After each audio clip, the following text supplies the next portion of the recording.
여러분, 현대 기술의 핵심에는요, 종종 우리 눈에 보이지 않는 엄청난 정밀함이 숨어 있습니다. 마치 빛으로 금속을 붙이는 레이저 용접 같은 거죠. 자, 오늘은 바로 이 첨단 기술 속에 숨어 있는 아주 작은 결함 하나를 해결하기 위한 과학적인 탐구, 그 이야기 속으로 한번 깊이 들어가 보겠습니다. 자, 이 사진 한번 보실까요? 언뜻 보면 아주 완벽한 용접처럼 보이죠. 하지만 자세히 들여다보면 주변에 아주 미세한 금속 파편들이 흩어져 있는 게 보이세요? 바로 이 작은 결함이 첨단 산업에서는 정말 큰 골칫거리가 되거든요. 그럼 이 문제가 대체 무엇인지 지금부터 제대로 한번 짚고 넘어가 보죠. 이 문제의 주범은 바로 스패터라고 불리는 현상입니다. 뭐냐면 레이저가 금속을 녹일 때 작은 금속 방울들이 사방으로 톡톡 튀는 건데요. 비유하자면 우리가 팔팔 끓는 찌개를 먹을 때 국물이 사방으로 튀는 거랑 아주 비슷하다고 생각하시면 돼요. 쉽죠? 아니, 근데 이 작은 금속 방울 하나 튀는 게 뭐 그리 심각한 문제일까요? 우선 비싼 재료가 낭비되는 건 당연하고요. 용접 자체의 품질도 떨어뜨립니다. 하지만 정말 심각한 이유는 따로 있어요. 특히 전기차 배터리처럼 아주 정밀한 부품에서는요. 이 스패터 알갱이 하나가 전기 저항을 확 높여서 성능을 떨어뜨리는 건 물론이고 심하면 안전 문제까지 일으킬 수가 있다는 거죠. 문제는 작아 보여도 그 결과는 결코 작지가 않은 겁니다. 그래서 과학자들이 이 스패터가 도대체 왜 생기는지 그 근본 원인을 찾기 위해서 아주 정밀한 실험을 설계했습니다. 자, 과학자들은 이 문제를 어떻게 파고들었을까요? 목표는 아주 명쾌했습니다. 마치 최고의 셰프가 완벽한 요리 레시피를 찾는 것처럼요. 레이저 파워와 용접 속도라는 이 두 가지 핵심 재료를 어떻게 조합해야 스패터라는 불청객을 최소화할 수 있을까? 바로 그 황금 레시피를 찾아 나선 거죠.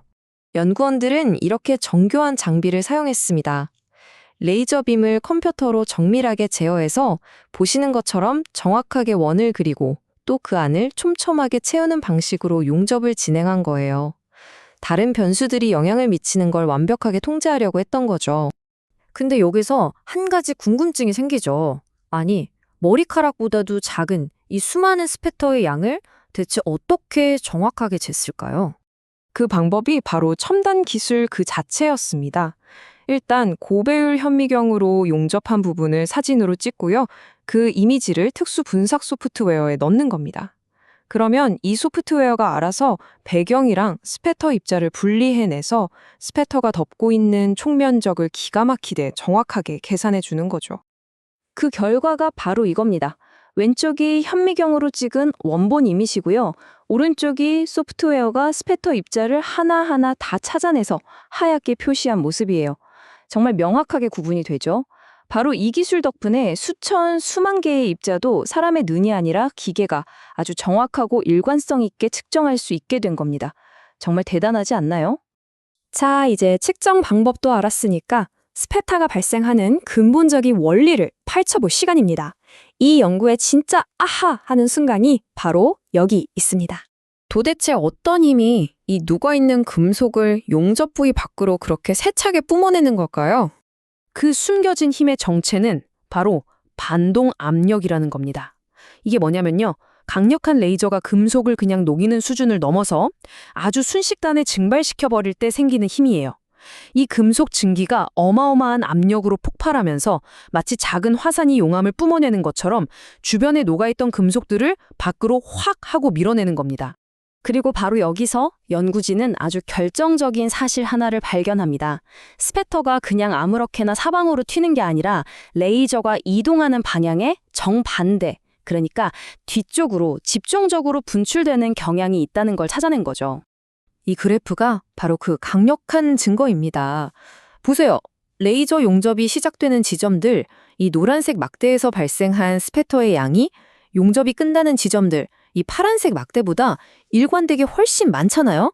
이건 레이저가 지나간 뒤쪽으로 스패터가 분출된다는 가설을 아주 명확하게 증명하는 데이터인 거죠.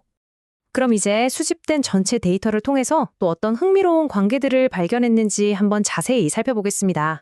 자, 이제 이 데이터를 한번 보세요. 이 그래프 하나가 모든 걸 말해줍니다. 가로축이 레이저 파워고 세로축이 스패터의 양인데요.